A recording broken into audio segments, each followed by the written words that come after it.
So, congratulations, you've survived to the last session of this wonderful symposium.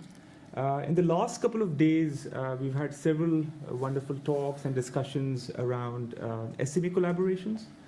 And yesterday we had some excellent presentations on the future of science.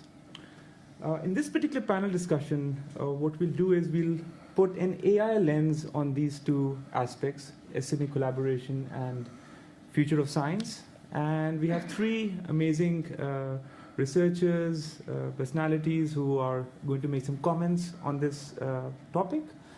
But I would like that it should not very much be that I'm asking these questions. So if you have some questions, feel free to interrupt and pose your questions or join in the discussion. So what I'll do now is I'll present the speakers, and after I presented each of the speakers, I will ask them to make some opening comments.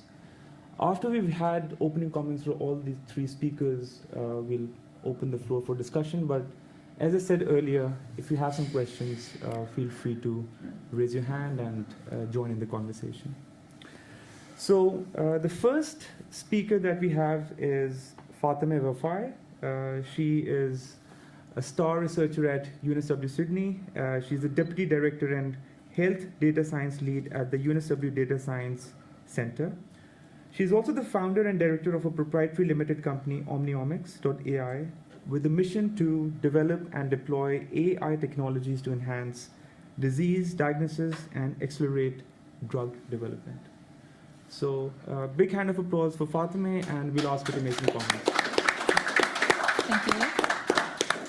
Thank you so much, Harris, for the invitation. That's a great pleasure to be here. I have been told to give a few minutes of my story with a bit of lens on both AI and my particular field of expertise in science.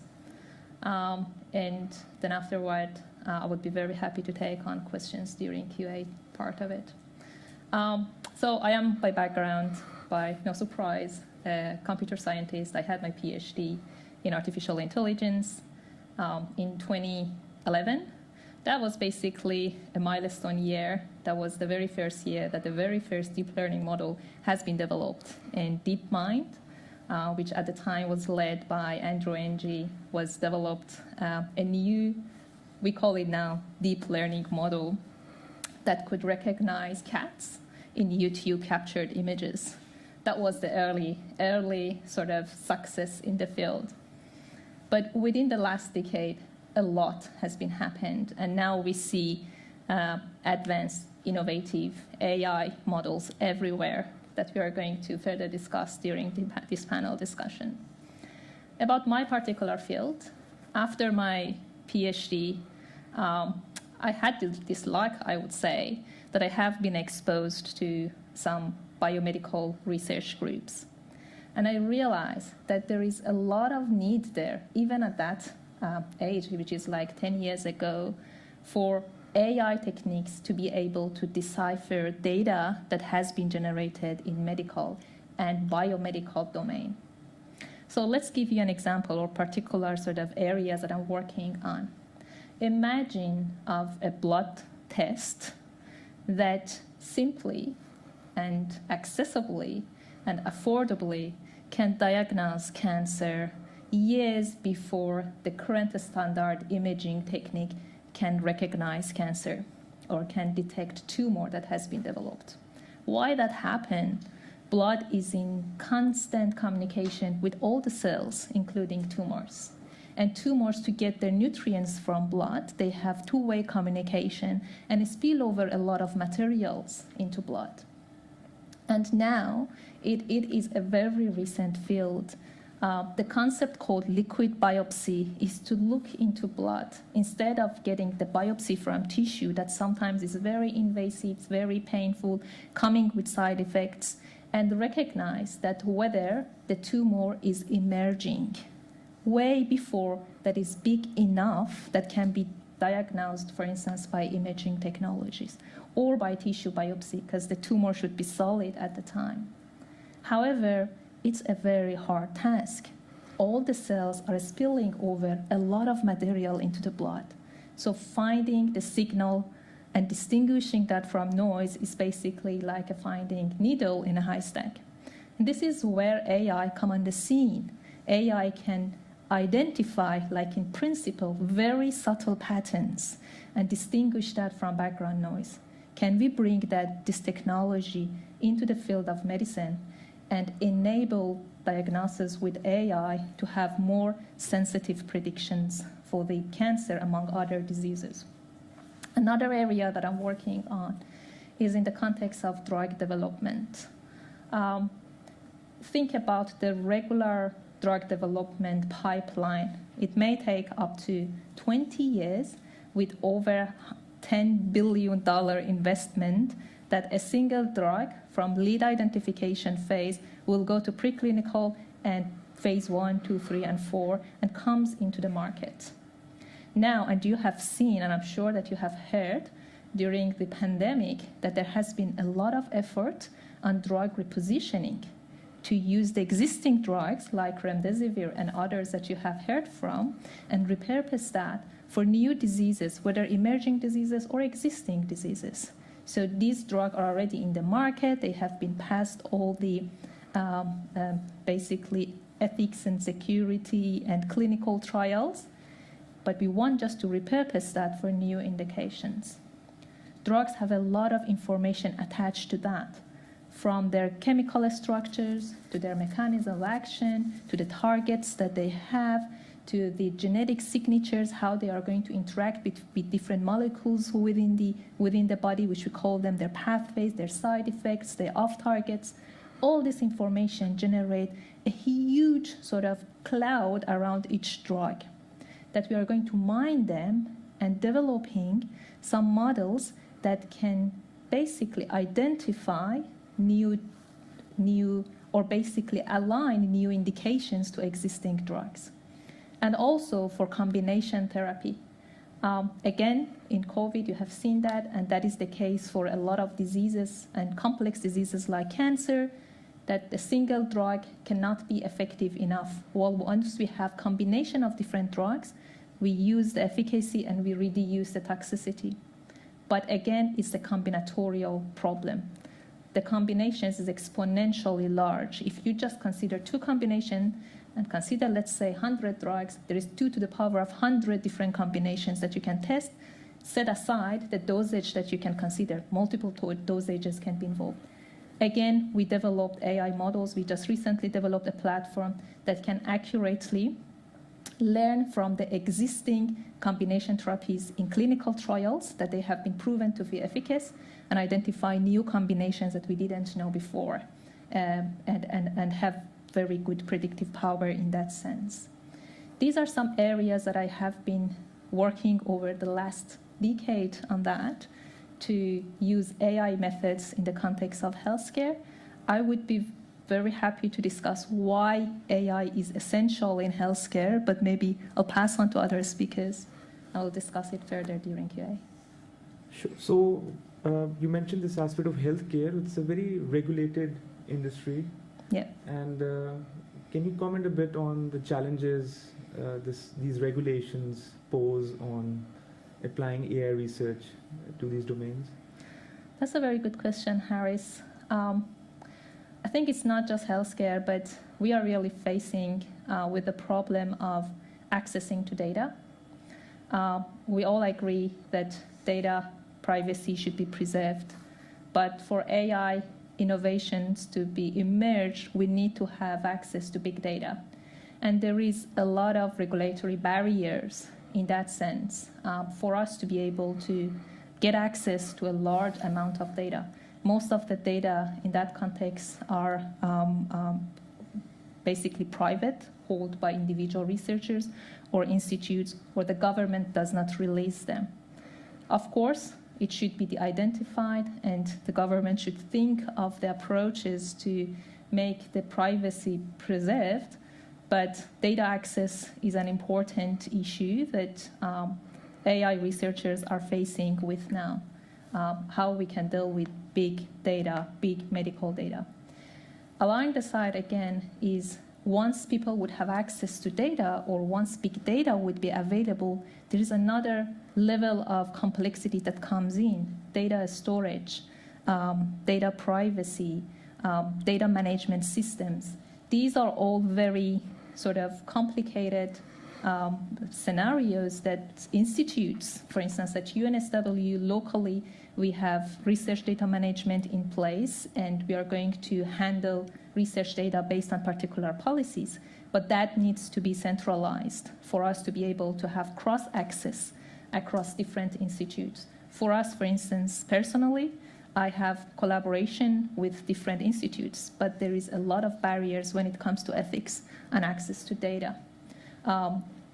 HRECs, or human resource ethics committees, it's a sort of closed door for us. Once we reach there, it would be very hard for AI specialists to be able to pass that barrier and receive required ethical approvals to be able to access to data, specifically when it goes to other institutes.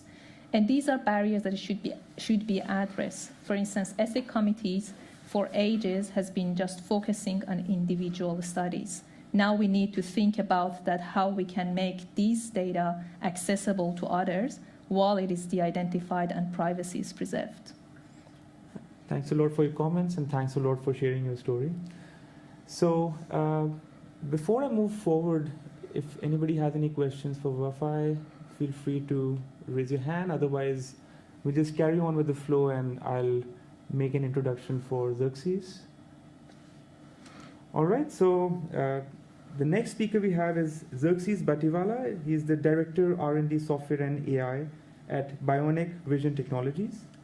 With over 20 years of experience in software engineering, his experience spans cloud, mobile, desktop, and embedded development.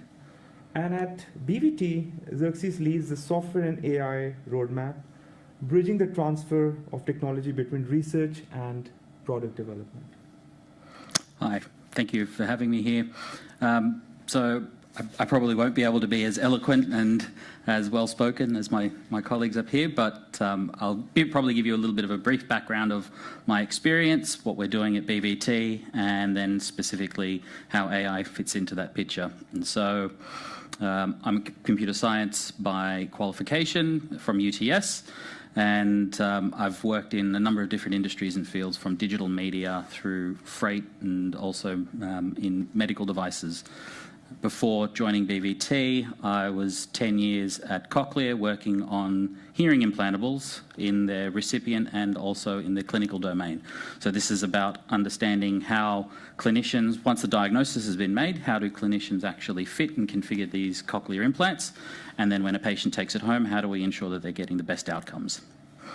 I then joined Bionic Vision back in 2019 to be able to effectively do the whole thing all over again. So Cochlear is obviously a well-established company, and I joined when there were at least 1,000 people. When I left, there were at least 5. So it was a great opportunity to kind of start from the ground up, and instead of working on ears, the thought was we'd transfer that skill to eyes.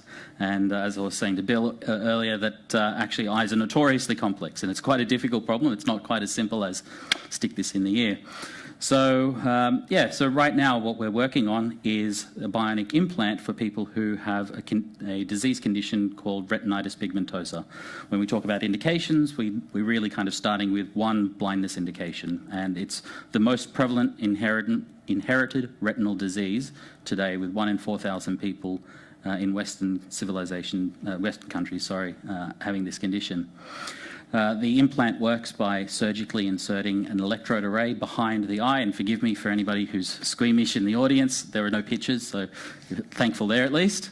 But the electrode array goes in behind the eye, and it sits in a cavity that's called the suprachoroidal location, where there are 44 electrode pads that provide electrical current to the back of the retina.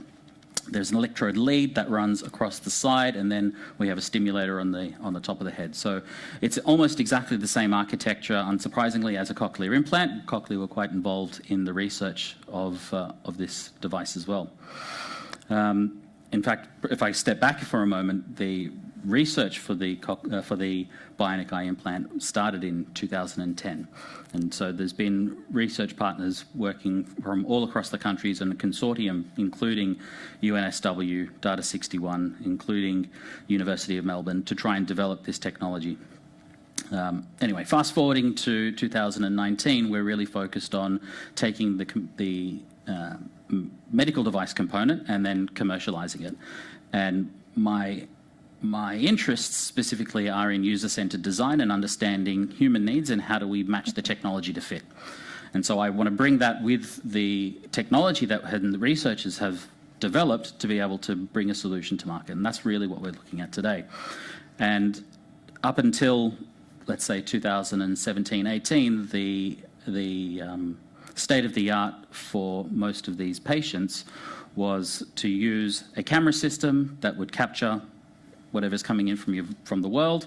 They would wear a video processing unit, which converts the image of the world and downsamples it into something that they would be able to see.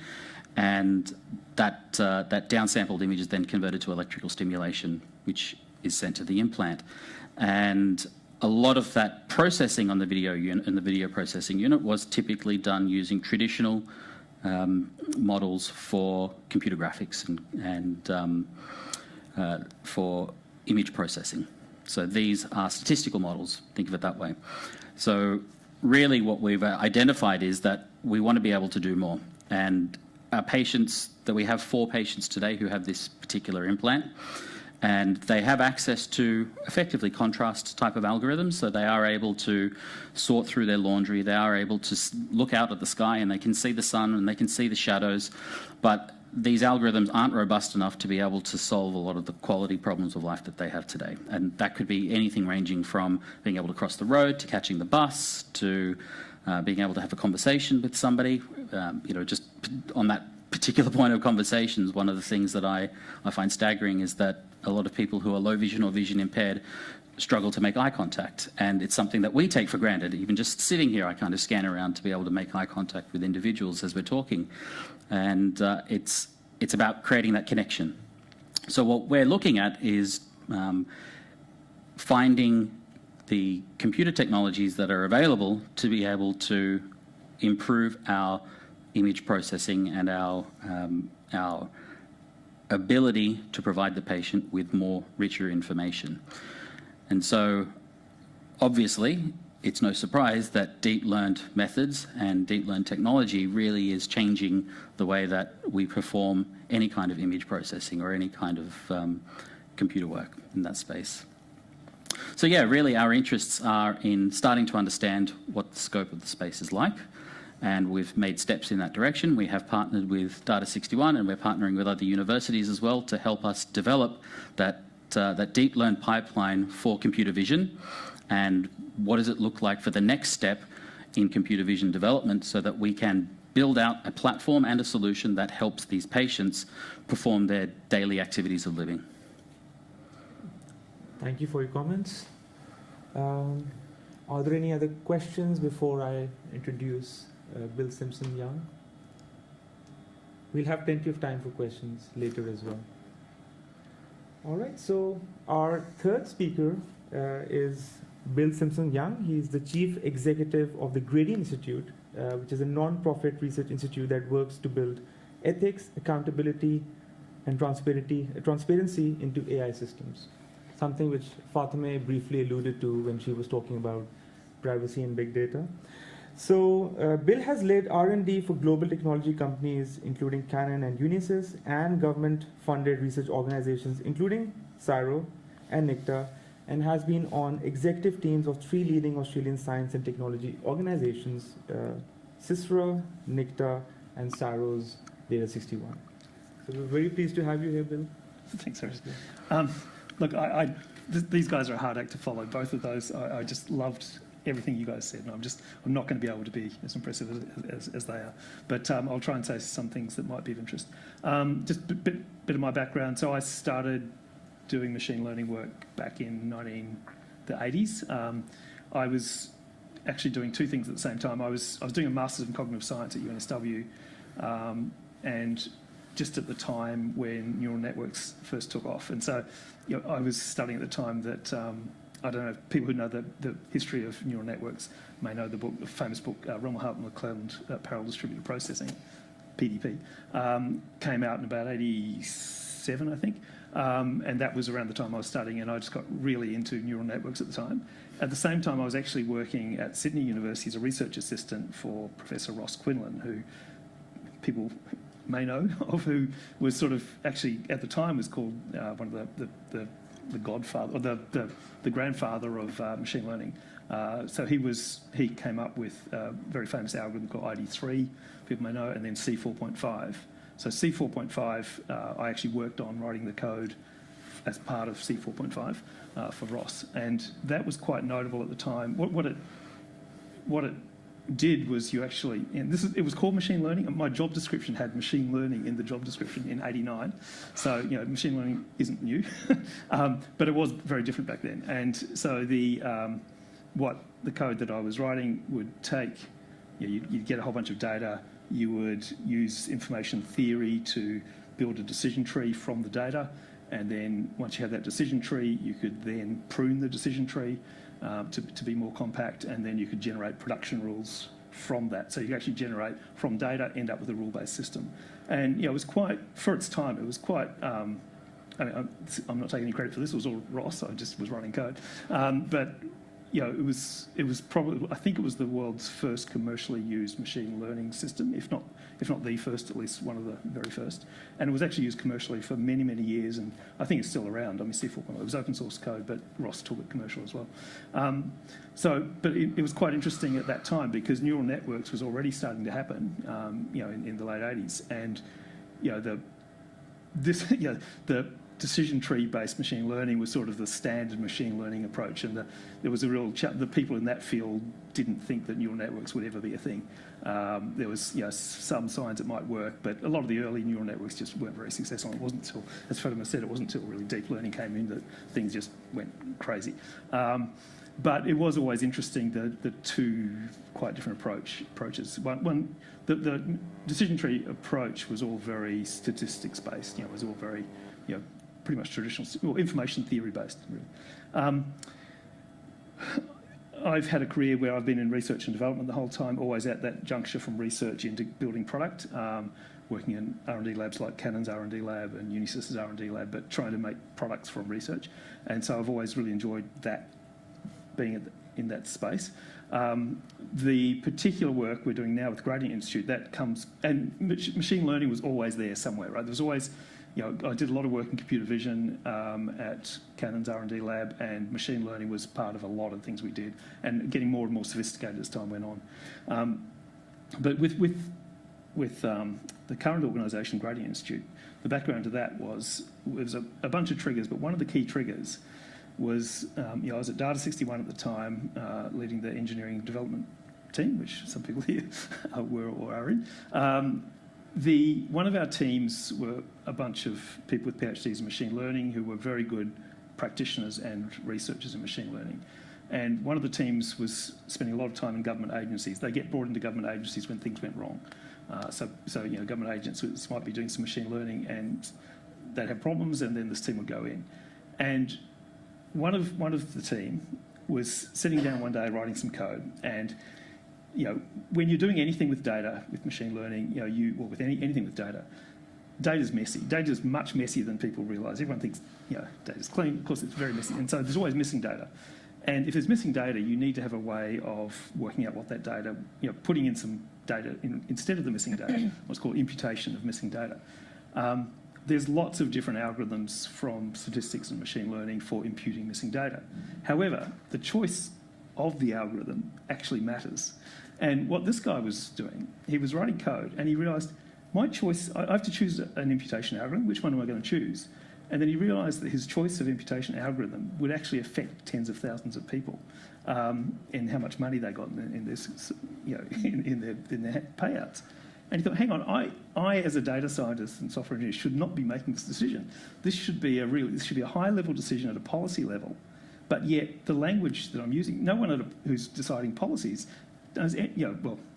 a bit of exaggeration. Most people at a policy level wouldn't know about data imputation and how to choose a particular algorithm. So how do you end up taking what is a very technical decision that most technical people wouldn't think too hard about, and making that into a policy level decision, which is where it should be. And so that was one of the triggers for us forming Gradient Institute, because we realised that there was there's a big gap between the practice of AI, or the practice of machine learning, and the governance of machine learning systems to maximise the ethical and responsible use of those systems.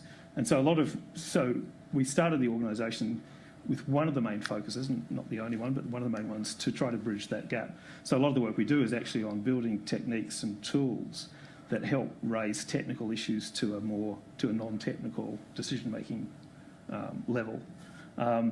We also just were quite shocked every time we did go into an organisation, government or industry, where they were using machine learning, because it's really easy to get data. I mean, it's loads of data. All these organisations we work with have loads of data. There's loads of machine learning software out there. You can just download some open source software. There's heaps and heaps of machine learning tools. And it's really easy to think it's easy. People think that it's easy, and it's actually not. And it's very easy to do something that is accurate technically. You build a predictive model use machine learning to build a predictive model, run that predictive model against something to make some predictions. Right? Sounds easy. In reality, there's usually more to a successful operation of a system than the accuracy of the predictions. For example, being machine learning, when you're making predictions, you're going to get some wrong because they're predictions, right? You don't know the future. You don't know. You're making a prediction, and how often people are looking at the average error. But when you're making predictions about a population of people, if it turns out that the average error is okay, but yet all of your errors are being made on the same type of people, let's say all your errors are made on women and not so much on men, then you've got a problem in your system. But a lot of people building machine learning systems haven't traditionally looked at those sort of issues. So a lot of our work goes into helping organisations run their AI systems in an ethical and responsible way, from a technical perspective right up to a governance perspective. So we're working now with all the big, most of the big banks, telcos, insurance companies, and digital platforms, helping them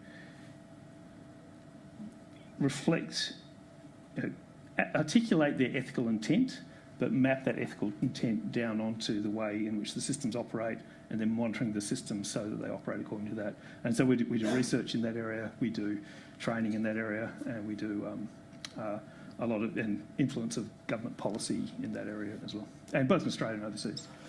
Yeah. No, you mentioned a very important thing regarding the consequences these recommendations can have.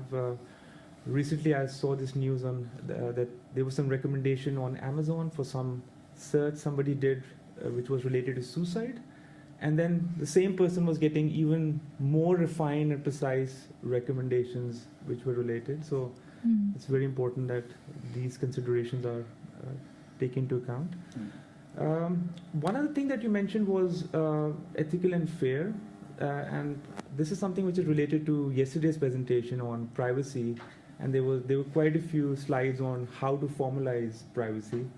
Same challenge seems to be here. How do we define fairness, equity, ethics, and how do we translate those into actual algorithms? Do you want to say a bit more? Yeah, I will say a little bit about that. I mean, there is a real field. I mean, for those who don't know, there's a big field of algorithmic fairness now, and there's lots of people.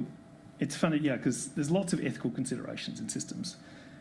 A lot of attention has been given to fairness because it's easy to convert to numbers. Because if you're saying that this system must, have a similar error rate with similar number of false positives for males and females, say, that's all very computationally feasible, and so a lot of effort goes into these measures of algorithmic fairness. Now the thing is, there's actually hundreds of measures of algorithmic fairness. I can talk for hours about this, and they've all got different names.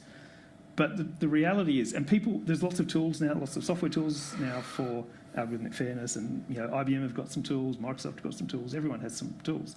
The problem is, and we get this all the time, we're talking to companies and they say, tell us which of these measures to use for fairness for this system. And we said, well, tell us what you're trying to achieve with this system. So for a given application, what are you actually trying to achieve? And so if you take banks, say now, just an example, banks are using AI now for credit, for credit decisions. They're using it for marketing. They're using it for fraud detection. They're using it for a whole lot of things. Right? That's AI throughout the organisations. If you take a very specific application, what we force organisations, or get organisations to do, is to actually try to articulate what they're trying to achieve from an ethical point of view with a given system. Do that. Is it appropriate that males and females are treated differently in this system? Is it appropriate that minority groups are treated differently? Get them to articulate. And this is challenging because if you don't, we always get pushback because people say, well, look, we don't want to have to articulate that. But the thing is, if you don't articulate it, it's going to happen anyhow. The system is going to have all these properties. You just won't know what they are. So you're better off actually saying what properties you want the system to have, and then make sure the system has those properties. And so fairness is actually, although there's a lot of work in algorithmic fairness, a lot of it is really at the sort of low algorithmic level, which doesn't easily map onto a given application being fair in general. There is a lot of work that has to be done to work out which measures should be used and why. And it's interesting there's such a gap between the academic work in algorithmic fairness and what is the most responsible way to use AI in the system. And it sort of ends up being a lot of the companies that bring us in, the technical people have discovered algorithmic fairness, they've tried a whole bunch of things, and then they go, well, hang on, which one do we use when? And that's where we sort of often come in and help them set up the whole governance framework around that. All right. Brain? So I have a question for Pin. So, see, there's one thing which I always had a question I thought I'll ask you. See, AI is all about predicting using historic data, right? And we all agree that historically those decisions were made by humans, right? And humans, unknowingly have been biased, right? And now that we build these models, right, thousands of them which are driving these decisions for banks, say, for example, we also understand that because these models are trained using historic data, those models can be biased, and you are targeting that. That's a great news. So how do you correct that model? Because you probably have to remove some data, you have to retrain it. Because coming from an AI background, for me, it still puzzles me. How are we going to do that? I can say, yeah, it's biased. Yes, great. But then how do I correct it? Yeah. So thoughts there, please. It's a important and good question. And it's one that we get quite a lot, actually. And it's hard. We're working with a company at the moment who are, where their core business is around, it's recruiting, right? Recruiting, right? Where you've got a huge amount of historical data, but that historical data, we know it's biased, right? You know that human decision-making in recruiting is biased. It always is. And this company wants, a lot of people think AI, you judge good AI by how close it is to human decision-making. And that's terrible, because human decision-making is terrible. Why would we want machines to act as badly as humans? So, how do you measure that? And it is hard. And what they do is they identify different things to measure, like different different populations to specifically try to measure the extent to which they are getting through. There's an interesting paper actually I just heard about yesterday, just recently published, actually someone at Melbourne Uni, I think, or someone in Melbourne, I think Melbourne Uni, on recruiting. Now let me see if I can get this right. They advertised for positions, and they told, there were two groups of people, right? So they advertised for these positions. Some people were told that they would be interviewed by a human, and some people were told they would be interviewed by a machine, okay? And, by AI. And it turned out that for the people who were going to be interviewed by a human, there was a higher dropout from minority groups than the people who thought they were going to be interviewed by AI, which is really interesting from a whole bunch of points of view, right? That firstly, it's showing that from their experience, they've probably been discriminated against in the past, and they're worried about, they don't think they're going to get a good interview, get a fair hearing if they're interviewed by a human. Whereas the ones who thought they were going to be interviewed by an AI were assuming that the AI would be better at making decisions than the human. Okay, so it's interesting finding. Sorry, it doesn't really help answer your question. But look, it's a great question, and I don't have an easy answer. It is very application dependent, but there are things you can specifically do in a given application to try to design it. Because the hard part is there's no ground truth, right? Because the existing ground truth is not good. So what you can do is try to measure how good. One thing you can do is look at what you've done in the past and try to measure that, which a lot of companies aren't very keen to do, and then look at what the problems with that are, and then see if your AI can address those problems that you know that you've got. That's one way of doing it, but it's not necessarily the only way. But so that's probably enough. Look, it's $1 billion industry, so gradient is unpacking that. I think it's a great space. So another follow-up question. Sorry, give us the opportunity. So today, see, I call it Wild Wild West because anybody can build an AI and start consuming it, and soon I think government will bring in controls, just like controls today with healthcare, right, around data. So do you see that happening? One, do you see that happening when?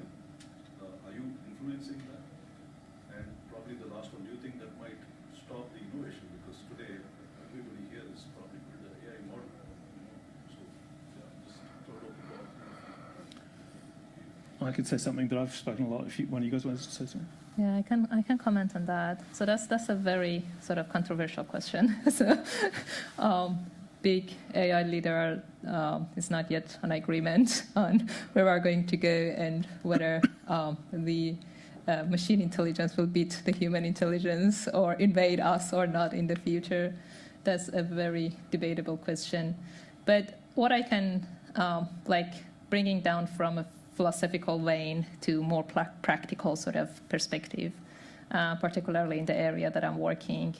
I can comment more on that. For instance, in healthcare, that where we are and whether in near, medium term, or even long term, the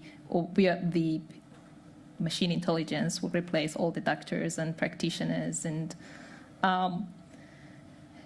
in some areas, yes. So what I see, for instance, there is multiple aspects of integration of AI in the healthcare system.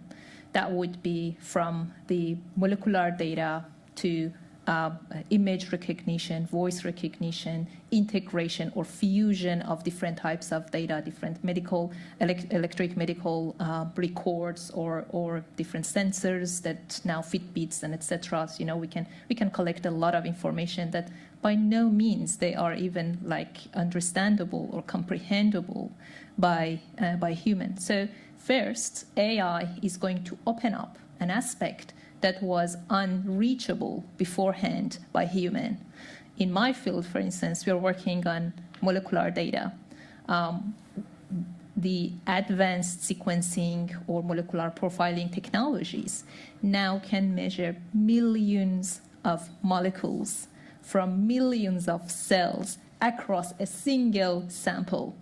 That's ultra big data that cannot be even sensed or stored, easily within supercomputers for a single sample. This is a type of data that we are dealing with.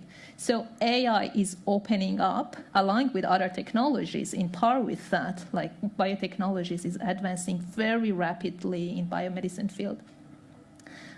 It opens an area to analyze and make sense and bring information out of this ocean of data or information.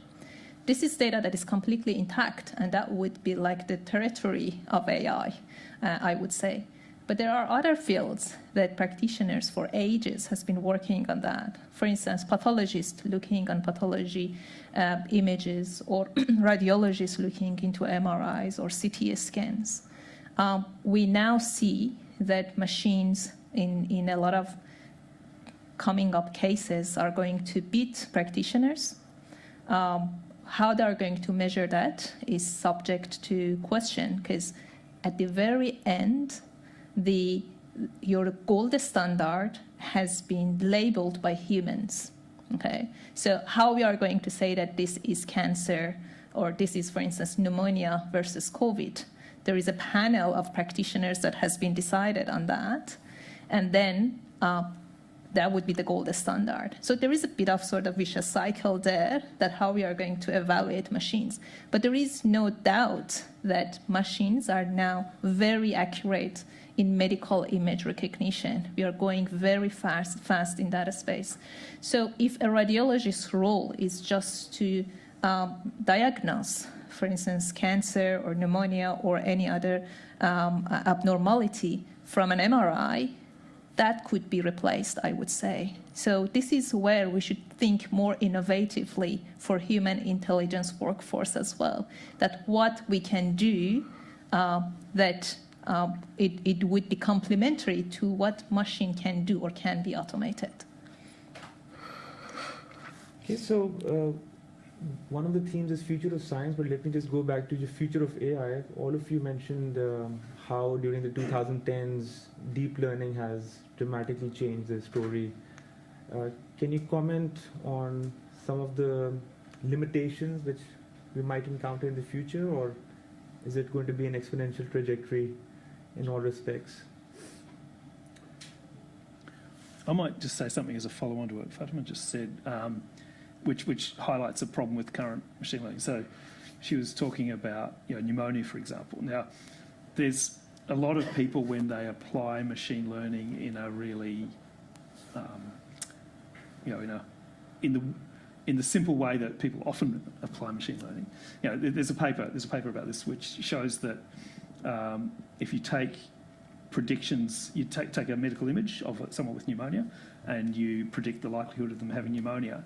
If you do that in a really dumb way, as most people would, it's really easy to take into account factors that you should not be taking into account, or features that you shouldn't be taking into account. So, for example, in this particular paper, they showed that in a particular situation where they distinguished between, they had different levels of success in predicting pneumonia, it turns out that whether or not the machine that had been used for the radiology was a portable one or not was actually a factor that was taken into account, which it should not have been. There was, it turns out which hospital the image was taken ended up being a significant thing. So there's properties of the image that aren't about the scan of the human that end up sometimes accidentally being taken into account by people who aren't using AI properly. And other examples are where, again, radiology of pneumonia there was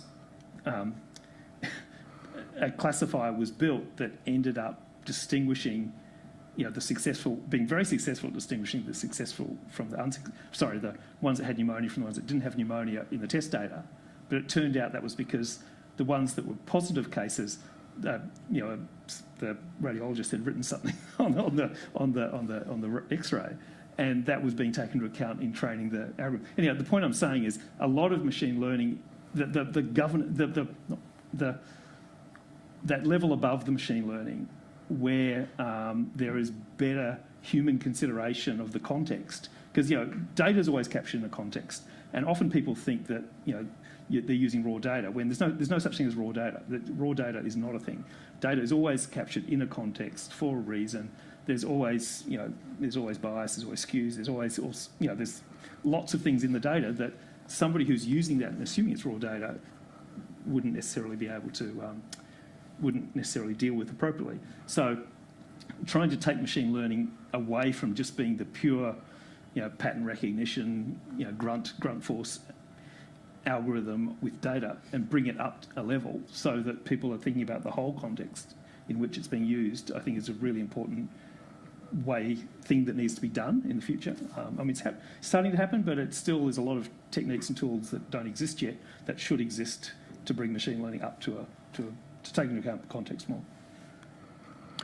If it's all right, I might just jump in as well. I had a thought, Prem, with regard to your answer, that one of the other considerations, we've talked a lot about diagnostics and data, and in particular the regulatory impacts of how do you collect this data, store it, GDPR compliance, HIPAA compliance, all of that type of stuff. And I want to kind of cast a slightly different lens, which is once you have these models and you deploy them in the field, how do you know that they're safe, firstly? But then secondly, how do you know that when you're going to retrain your model, how do you know that you've done that in a safe way and that the outcomes are the same? And the regulatory bodies, if I speak for the FDA at least being the largest one, they are thinking about this and they are providing guidance in some capacity of, we don't expect you to do X, Y, and Z. It's not prescriptive, but we do anticipate here is good machine learning practice, GLMP. And you can follow these guidelines, and there are a set of 10 guidelines that they've kind of come up with to indicate when you're doing your ML ops for medical devices, here are the type of things that you should be following, or the processes that you should be following, to ensure that your data set, not your data set, but actually it is your data set as well. It also includes bias in data, is not going to drastically change outcomes. Is that published? I'm sorry? Is that available? Yeah, GLMP it's called. Okay, that's interesting. So what you're saying, instead of regulations, there'll be best practices by the government or regulators so that you can... Yeah, and in fact, I've observed that a lot of the regulations, particularly if you're speaking of GLMP, it tends to be best practice within industry anyway. And we were chatting earlier in one of the breaks, and I've forgotten one of the gentlemen I was speaking to. He said that the regulators tend to stand back at least a little bit so that the industry can innovate. And I think that's actually quite sentient. It's true that without giving some space for innovation, there's not going to be a whole lot of opportunity to understand and explore what these opportunities are, and then the regulations can come afterwards following best guidelines, so to speak. I think it's interesting at the moment. I'm sorry, I'm going to say a bit on that quickly. Sure. We have had That's this all right. gentleman The waiting. question's going to link to this. No, you go. All right. I was going to say, and partly to not commenting for any of my employers, including the regulatory bodies, but just unpacking it, thinking through some of the stuff that was said today. Ian Ockman was talking about the complexities of systems and how some systems may never be able to be worked through. And the interaction between different systems is immensely complicated. You've spoken about the challenges, particularly what would effectively be called coders liability, and the concepts of the coders doing something and giving no instruction or limited instructions on the outcomes from it. How, in the context of all the use of AI systems, particularly when there's so many consultants and other bodies saying, we can sell you a solution and it will fix every social issue that's been thrown at it, while simultaneously saying that this particular AI is meant to do all this stuff and it's not going to have problems. How do you actually think, or do you think it's possible that we can execute these systems in a way that actually delivers what everyone wants? Because it's starting to sound a bit like the fundamental thesis of economics of how do we give everything what they want, everyone what they want with limited resources and limited means to actually do it. Is there even a means to get AI to get where people want to get? Or is it always going to be a moderated system that's just has to be more carefully used as the right tool for the right job?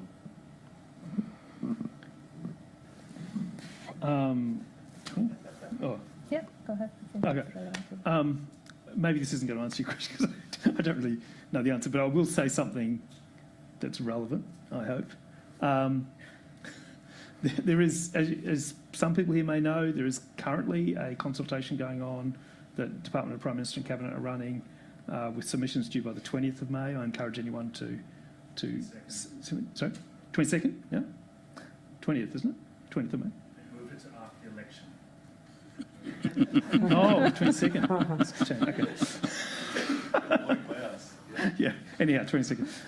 Which, I don't know if that's been talked about today, I haven't been here today, but on regulation of AI. And what's interesting, in coming back to that question, or actually both of your questions, it's relevant to, I think there's 9 or 10 questions that they ask, and the first 7, I think, or the first 6 or 7, are about how can we ensure that whatever regulation Australia does is going to actually increase innovation in AI and not stop people doing AI, which I found a bit of a strange balance. I mean, I would have thought, don't worry, industry's going to innovate, right? Let them innovate. Leave them alone to innovate.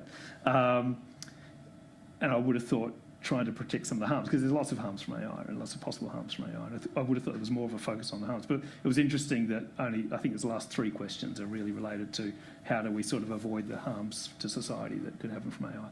But there will be regulation. There's no question there will be regulation. I mean, there's a draft EU regulation on AI. which is pretty. I was a bit surprised about when it came out, at just how much it was trying to regulate and trying to increase transparency of high-risk AI applications, including certain specified application areas. So there will be there's already some regulations of the US states. So the governments are starting to regulate AI. So that will force some changes to the way people do things. I think I have views on what should be regulated and what should not be regulated. I think government should stick away from the technical stuff because they're not going to do it well and it's going to change. And it needs to be more the purpose of a system and the operating parameters, the high-level operating parameters and the outcomes of a system. And if you do that, you can stay. You don't have to get close to the technology. It's really that's what it should be about. I mean, government should care about the outcomes, not how people write their code. And I mean, there are, as you no doubt know, there's loads and loads of guidelines and frameworks for AI out there. They're all very similar. All the main ones are very similar, like the OECD and so on. And the tools are increasing. There's now a range of tools starting to come out that do support better decision making, but it's still very early and most of them are crap. And don't really solve the key problems, because the key problems are human governance problems and they're hard to solve. I don't know if that helps at all, but that's all I'll say. Yeah, I just want to have a very quick note that I think that the moderation would be important, but as we go, that the transparency and explainability of the model is increasing, that would sort of further account for the external moderation. It should be regulated, and I think it's to be decided where regulated and where not to be regulated is an important concept. But for instance, in healthcare, if we would be able to have, for instance, diagnostic systems that they are explainable and they are transparent and could explain to either practitioner or the patient that what is the source of this decision in a reachable way, that make that like more individual centric, rather than there would be a regulation that decide that whether, for instance, this system is performing well or not. Well, that in a higher level would be required, but it further mitigate the need for sort of individual decision making. Yeah, still early days, but exciting times. I thank all the speakers for their participation, for sharing their experience and the insights. So let's give them a big hand of applause.